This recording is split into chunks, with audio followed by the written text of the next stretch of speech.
Tayo mga busing sa ating alagang sisiw. Ayan, malalaki na. Pwede na siyang tayong magpawing ban. Medyo konti lang yata yung lalaki nito. Ang gaganda nila.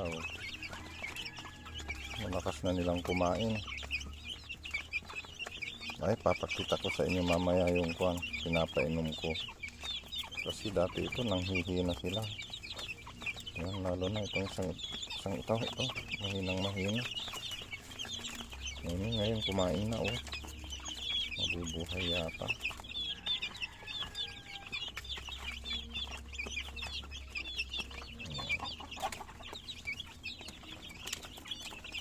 Malalaki na mga busing. So 17 yata to. 2, 4, 6, 8, 10, 12, 14, 16, 17 nga. Wala pang nababawas.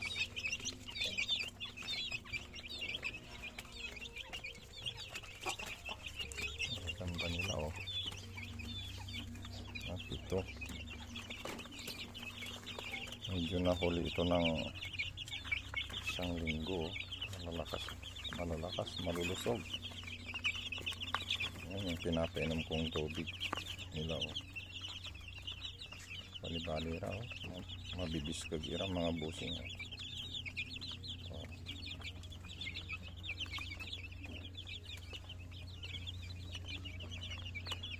Maraming kwan dito, lalaki.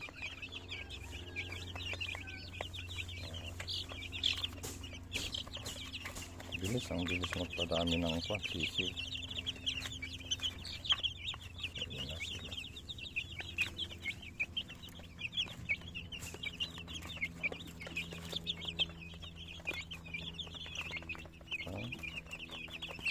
Malalaki na naman.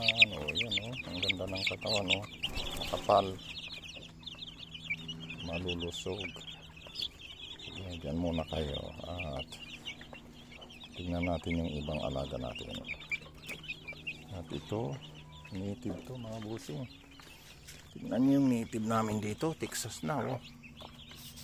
Mukhang Texas na yung native namin dito mga busing. Ayan.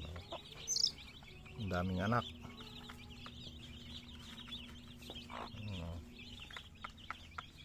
Malulusog yung anak niya. May kwan yata 10 ito. Pag nabuhay ito marami na. 2, 4, 6, 8 10 nga.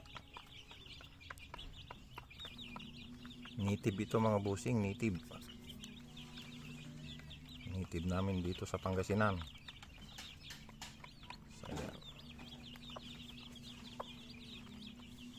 Siyempre mga busing, gumagawa tayo ng kulungan nila maluwang.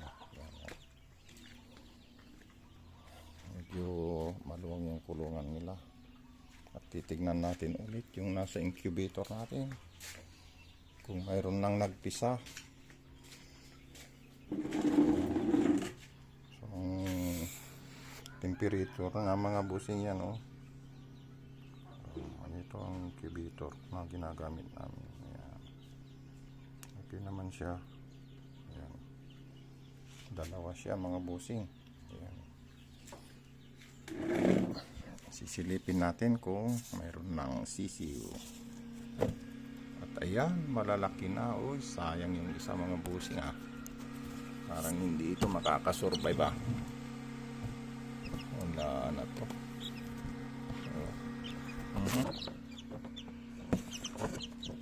So ayan mga busing. Ang gaganda nila. So 2, 4, 6, 7. Mayroon na naman 7.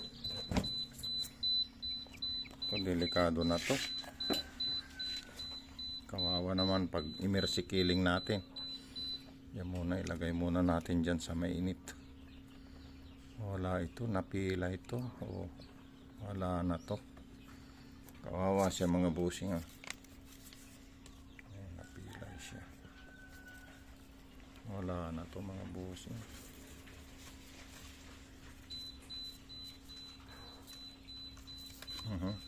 Kawawa siya mga buso.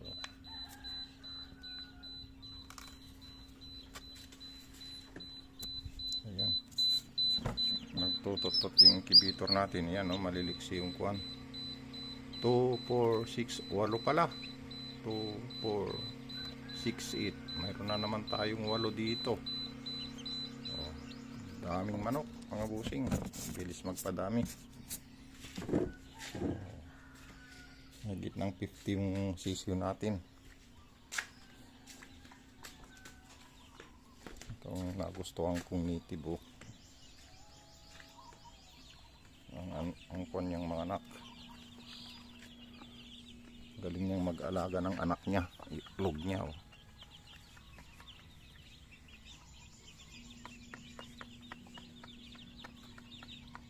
Okay, off na tayo.